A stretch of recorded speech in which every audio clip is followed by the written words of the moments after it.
Well, good day, everybody. This is Charmaine Miller, your running partner on this journey of continual learning and personal growth.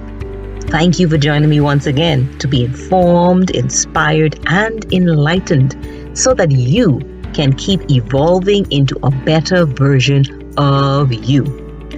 Today, I'm still imploring you, still admonishing you to finish strong. Yes, you might be coming to the end of a rigorous school year. If you're in business, you could be coming to the end of a very tedious fiscal year or just wrapping up so that you could, take an overdue vacation. Wherever you stand in your work cycle, I want you to resolve that you are going to finish this season strong. You and I know that some people finish a race poorly. You gotta admit it. Some just barely get across the finish line, while there are others who finish so well because they enjoy the journey and they persevere to the end. This reminds me of a recent track and field meet that my 6-year-old was a part of.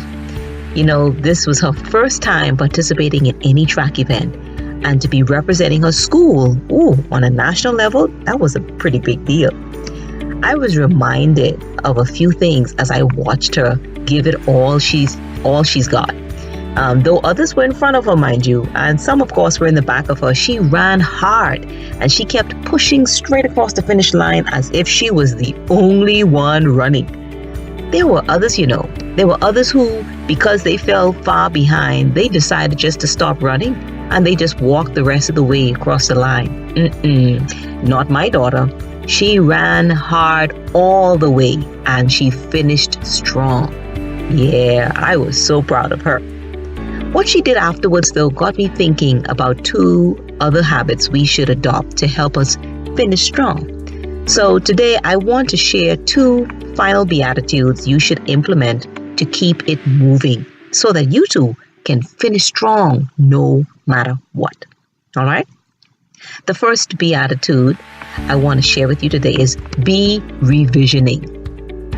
Be revisioning. Now, with this Beatitude, I'm advocating that you take another look at where you want to go, what you want to be, and what you hope to achieve. Before my daughter ran her races, she spoke about how she wanted to run and even acted out a few times of what she'll be doing. You see, she saw herself holding the baton and passing it properly to her teammate. It was hilarious watching her do this, but she was envisioning what she wanted to achieve. My good friend Dr. Kim would say it this way. She would say, you've got to inspect what you expect. Think about that. Envision your preferred future and be as detailed as possible. If you want to reach any goals, you have to be sure that you mentally see them first.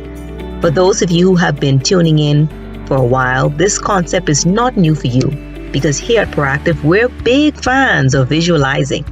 We've realized that when you make your vision clear, your fears become irrelevant. And a fearless person will finish strong. No doubt about it. But take it further and physically write down what you see yourself achieving or get a visual of some kind to remind you of it. I guess that's why, most country leaders have a written plan for their first 100 days. This sets the tone for the road ahead. It gives them a blueprint to follow so that they can finish strong. But it also gives them focus. And where focus goes, energy flows. And this energy is what is needed to finish strong. So as you stand at the precipice of the end of a rigorous work period, take some time to revisit your vision. Go back to your vision board, to your dream board, your goals chart, or whatever you call it, and remind yourself of why you're doing what you're doing. This simple revisioning will give you tremendous steam to forge ahead and finish strong. The second and final Beatitude I want to share with you is be rewarding. That's right. You've got to celebrate the wins, no matter how small. Before my daughter even ran her race, she was talking about what she wanted to do or what she wanted to have as her prize for running. She knew all too well that reward follows work. So when she was done, I had to follow through on helping her celebrate by rewarding her for her efforts. Of course, besides the tangible treat, we also celebrated with the high fives and the big hugs. Mind you, you may be rewarded by your superiors, but why leave it to chance? Reward yourself. Find a way to pat yourself on the back for the work you've done. This brings me to ask an important question. What are you rewarding yourself with for the hard work you've done this year? Have you given it any thought? You should, But be sure that the rewards are appropriate and meaningful. You don't want to visit a buffet restaurant as a reward if you know for a fact that you're working on getting rid of keeping away some unwanted pounds. Furthermore, some people would actually tell you that you shouldn't reward yourself with food because when you do so, you're implying that you're a dog. So don't reward yourself with food because after all, you're not a dog. Food for thought. Be mindful to choose rewards that breed success, such as visiting a spa, playing a game of golf maybe, test driving an expensive vehicle, traveling to a breathtaking location, any activity that would get your juices going with anticipation. The bottom line is you must reward yourself. Come up with a reward that you can use to motivate yourself. Here's the psychology behind it. Rewards will boost your mood and your self-esteem while taking away some of the stress and enabling you to work even harder. Therefore, being rewarded is key to keeping you going so that you can finish strong. I know what some of you are thinking, and it's not a selfish act at all. In fact, Tanya Massey explains that taking care of yourself, taking time for yourself, and rewarding yourself is not selfish. It is important and absolutely necessary. That's right.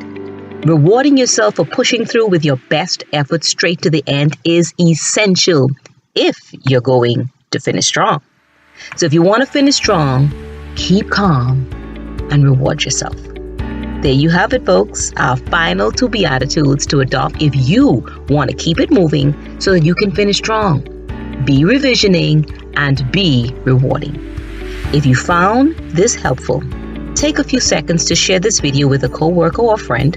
If you haven't done so as yet, go ahead and subscribe to our YouTube channel, Proactive Skill Developers, and like our Facebook page. We always appreciate hearing from you, so leave a comment while you're there.